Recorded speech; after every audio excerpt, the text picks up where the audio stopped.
स्पर्श। जीभ का विषय क्या हुआ? स्वाद। और क्या रह गया? कान। कान का विषय क्या हुआ? ध्वनि। ठीक है।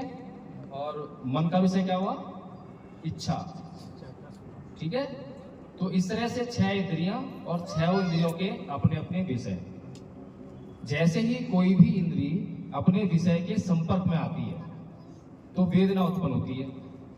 वेदना होती है ना? कैसी वेदना होती है? सुख वेदना, दुख वेदना और ना सुख ना दुख वेदना। 3 प्रकार की वेदना होती है। तीसरी को समझने में मुझे भी समय लगेगा और आपको भी समय लगेगा, छोड़ दीजिए। मोटी मोटी जो है 2 ले लेते हैं समझने के लिए। ढंग समझना है, हमें व्यवहारिकता करनी है, हमें जो है निर्वाण प्राप्त नहीं करना अभी, ना कोई निर्वाण प्राप्त करने जा रहा। तो हमें जो अपने व्यवहार के लिए जो काम में चीज आनी है उतने ही दिमाग लगाएं, ज्यादा दिमाग लगाने की जरूरत नहीं है। तो सुख वेदना और दुख वेदना, यानी कि इंद्रिय विषय के संपर्क में आई, या तो मुझे अच्छा लगा या बुरा लगा, 2 ही बातें होती हैं, इसके अलावा और किसी बात नहीं है। अब जैसे कि मान लीजिए मैं जीभ का उदाहरण ले लेता हूँ, सबसे अच्छा उदाहरण है। तो जीभ का विषय है स्वाद। जैसे ही भोजन जीभ पर आया, आप सभी सुन रहे हैं ध्यान से, महिलाएं, ये बच्चे का तंग कर रहे हैं तो जिसको तंग कर रहे हैं वो लेके चले जाओ, ताकि और महिलाएं जो हैं उससे डिस्टर्ब ना हो, बाकी महिलाओं का जो लाभ हो सकता है, कल्याण हो सकता है, वो अवरुद्ध ना हो। तो जीभ का विषय है भोजन। जैसे ही भोजन हमारे जीभ पर आया तो वेदना हुई। अगर भोजन हमें अच्छा लगा तो क्या होगा? क्या होता है? ज्यादा खाएंगे, सुख वेदना। फिर उसके बाद क्या होता है बताओ? जैसे ही हमने भोजन जीभ पे लाए, भोजन अंदर आया, मुंह के अंदर जीभ पे आया तो सुख वेदना हुई, अच्छा लगा। फिर क्या होता है? आप शांत रहिए, आप इतना लंबा अभ्यास करके आए हैं, वो अभी बिल्कुल नए हैं। हाँ बताइए क्या हुआ? फिर क्या होता है? आप कहते हो ना और चाहिए, है ना? मन में अच्छा लगता है कि भाई मुझे और चाहिए। मान लीजिए किसी को खीर पसंद है ना? तो जैसे ही जीभ पे खीर आई और खीर उसके मन के मुताबिक है तो कहता है यार 1 कटोरी खानी थी, 1 और ले। अब 1 और कटोरी मांग ली, अब उससे फायदा हुआ नुकसान हुआ? 1 और कटोरी खाने से नुकसान हुआ फायदा हुआ? मान लीजिए हमने किचन को जो है ये कहा था कि सबके लिए 1 कटोरी खीर बनानी है और जीभ ने जो है कर दिया कमाल, है? और वो जो 1 कटोरी और खा ली, तो वो 1 कटोरी कहां से आएगी? दूसरी कटोरी कहां से आएगी? किसी और के हिस्से से काट देनी पड़ेगी। वहां तो तय है ना, जितना तय है उतने बनाएंगे, वो फालतू बनाएंगे नहीं। चलिए कोई बात नहीं, 1 आध कटोरी फालतू बनाएंगे वो जो है, क्योंकि पता है कि हाँ इतने लोग हैं, कुछ ऐसे लोग भी होंगे तो उनका भी ख्याल रखिए, 1 कटोरी फालतू बना भी लिया। अब उसके बाद क्या हुआ?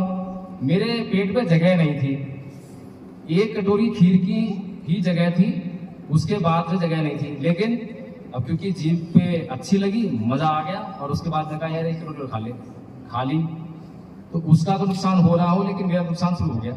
होता है ना? होता। अक्सर जो है लोग, ये कहा भी आता है कि भूख से लोग नहीं मरते, लेकिन ज्यादा खाने से लोग जो है बीमार पड़ते हैं, मरते भी, ऐसा देखा है। तो ये सब क्यों हुआ? सुख वेदना के कारण, ऐसा ही हुआ ना। फिर दूसरी तरफ कोई भोजन हमारे जीभ पर आया, अच्छा नहीं लगा, अच्छा नहीं लगा तो क्या होगा? खाएंगे। हमें भोजन ग्रहण करने की तो आवश्यकता है, भोजन हमारे शरीर की आवश्यकता है, भोजन का संबंध भूख से है, पेट से है ना? लेकिन हमने कहाँ जोड़ रखा है? स्वाद से। और जो लोग भोजन का संबंध स्वाद से जोड़ लेते हैं, फिर क्या होता है कि जितना हमें भोजन खाना चाहिए, क्योंकि भोजन पसंद नहीं है इसलिए हमने भोजन नहीं खाया। अक्सर बच्चे ऐसा करते हैं, पालक, लौकी, करेला, है ना, ये पौष्टिक आहार है, जब भी बन जाएगा नहीं खाना, बिल्कुल नहीं खाना। ऐसा होता है नहीं होता? व्यवहारिक बात कह रहा हूं मैं कोई भी बनावटी बात नहीं कर रहा। हमारे घर में भी होता है, हमारा बच्चा है तो कभी भी अगर घिया बन जाए, तोरी बन जाए, पालक बन जाए, नहीं खाएगा। क्या खाएगा? मोमोज, चाउमीन, तुम्हें खिला लो, है? वो कचौड़ी होती है जो पता नहीं कैसी दिखती है, वो खिलवा लो, समोसा खिलवा लो। अब बताइए कौन सी चीज सही है, कौन सी चीज गलत है? मेरी जीभ के कारण मैंने क्या कर डाला? जो मुझे खाना चाहिए वो खाया नहीं, और जो नहीं खाना चाहिए वो खा रहा हूं। तो मेरे शरीर क्या होगा? दुख हो नहीं होना है, बीमार पड़ूंगा, दुख आएगा, कष्ट आएगा। ये कष्ट कहां से आ रहा है? ये कष्ट कहां से आ रहा है? ये कष्ट मेरी इंद्रिय पर, मेरा नियंत्रण ना होने की वजह से, संयम ना होने की वजह से ये कष्ट मेरी जिंदगी में आ रहा है। अब जो लोग समझ जाते हैं इस बात को, वो क्या करते हैं, वो फिर भोजन से प्रेम नहीं करते, भोजन को आवश्यकता के अनुसार ग्रहण करने का प्रयास करते कि चाहे भोजन कुछ भी हो, मुझे अगर दोपहर को भोजन करना है तो करना है, इससे फर्क नहीं पड़ता कि मेरी थाली में क्या है, मुझे केवल अपनी भूख मिटाने के लिए, अपने शरीर को चलाने के लिए भोजन चाहिए, इतना काम है।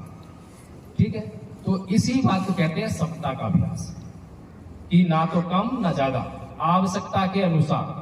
जब आप आवश्यकता के अनुसार काम करेंगे तो जीवन में कभी दुख नहीं आएगा, और जैसे ही आवश्यकता से कम या आवश्यकता से अधिक काम करेंगे तो जीवन में दुख का आना लाजमी है, आएगा ही। कोई ऐसा नहीं है जो आपको उस दुख से बचा सके। डॉक्टर आपकी बीमारी का इलाज करेगा, लेकिन आपको दुख का इलाज नहीं कर पाएगा, दुख तो भोगना पड़ेगा। पेट में दर्द होगा तो सहन तो करना पड़ेगा। हाँ, ये है कि वो दवाई दे देगा, थोड़ी देर बाद बंद हो जाएगा, लेकिन दुख तो होगा ना। ठीक है, ऐसे ही जो 6 इंद्रियां हैं इस तरह काम करती हैं। नाक से हमारी एक इंद्री है, विषय क्या हुआ, गंध। अच्छी गंध आ रही है तो हम कहते हैं वाह और चाहिए, और उसके क्या करते हैं, सेंट। अभी मैंने कुछ लोग देखे यहाँ पर जो फॉरेनर्स होते हैं, तो मैंने कभी देखे ही नहीं बिना उसके इस्तेमाल किए, और मुझे कभी आदत नहीं इन चीज़ों की, और घर में इस्तेमाल करते हैं तो वो कई बार मुझे गंध आती है उसकी जो, तो मैं तो ऐसे ही पसंद करता हूँ, बिल्कुल नेचुरल। लेकिन सेंट लगाकर जो है, सेंट के बिना जो जी नहीं सकते, और कुछ लोग जो सेंट के बिना जी नहीं सकते और उनको दुर्गंध मिल जाए, उनका क्या होता है। जो लोग सेंट लगाकर ही जीते हैं, उनको अगर कहीं से दुर्गंध आ जाए तो उनका क्या होता है? देखा है ना आपने। तो इसीलिए जो भाव है, सेंट का भाव हो गया, दुर्गंध का भाव हो गया, ये दोनों ही हमारे लिए कष्टकारी है। ये जो जैसे है ना, वह कहते हैं छी, ये छी कहना तो आसान है, लेकिन छी से चित्त पर क्या संस्कार का निर्माण हुआ ये पता ही नहीं चला, एक संस्कार बन गया। और ऐसे पता नहीं कितने हर पल संस्कार बन रहे हैं, घृणा के, द्वेष के, घृणा और द्वेष के। और समता क्या कहती है, ना तो किसी से घृणा करो, ना द्वेष करो, और ना ही प्रेम करो। कुछ लोग बोलते हैं ना प्रेम करने के लिए, कुछ नौटंकी चलती रहती हैं, ये तो ईश्वर है, भगवान है, इनसे प्रेम हो गया, इनसे शादी हो गई, इनसे ये हो गया। प्रेम में कितना कष्ट है पता ही नहीं है कि प्रेम दुख का कारण है। कितने लोग जानते हैं कि प्रेम दुख का कारण है? कोई बताएगा? प्रेम जो है दुख का कारण है। आचार्य लोग बताएं, कौन बताएगा? बैठे बताइए। कारण इसलिए है, आदरणीय आचार्य जी, देखिए प्रेम से क्या पैदा होता है? आसक्ति, लगाव होता है ना। था जैसे ही किसी के घर में बच्चा पैदा हुआ, क्या करते हैं वो? ढोल नगाड़े, फंक्शन, गाना बजाना, अच्छे से अच्छा भोजन, और जैसे ही अगले दिन बच्चा बीमार पड़ गया उसके क्या करते हैं? मातम।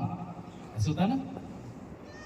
और जैसे ही बच्चा पैदा होता है, दुनिया का ऐसा कौन सा आदमी है जिसको पता नहीं है कि ये बच्चा जब जन्म लिया है तो मरेगा भी? पता है ना सबको, लेकिन कोई सोचता नहीं है, और जानते सभी हैं, लेकिन जानने के बाद भी उस बात को स्वीकार कोई नहीं करना चाहता। मरना कोई नहीं चाहता, चाहता कोई मरना? इसीलिए मरने की बात भी नहीं करते, उस स्वीकार नहीं करते। क्या चाहते हैं? जीवन जीना है, जिंदा रहना है। इसीलिए बच्चा पैदा हुआ तो उसके मरने की बात कभी कल्पनाओं में भी नहीं सोचते, और यहीं से दुख की शुरुआत आती है। जैसे ही पहले दिन तो ढोल नगाड़े बज रहे हैं, और अक्सर बीमार पड़ते हैं बच्चे, ऐसा नहीं है पैदा होंगे तो अगले दिन बीमार पड़ेंगे या 2-4 दिन बाद बीमार पड़ेंगे, बीमार तो पड़ेंगे। क्योंकि भगवान बुद्ध ने कहा है, जाति भी दुखा, जरा भी दुखा, व्याधि भी दुखा, मड़ा भी दुखा, शोक परिदेव दुमनस्वी पायासा भी दुखा, ये ही योगो दुखो, अप्ये ही संपयोगो दुखा, यम भी छन्ने रखते कंपी दुखम, संख्यतेन पच्चुपादान खंदापी दुखा।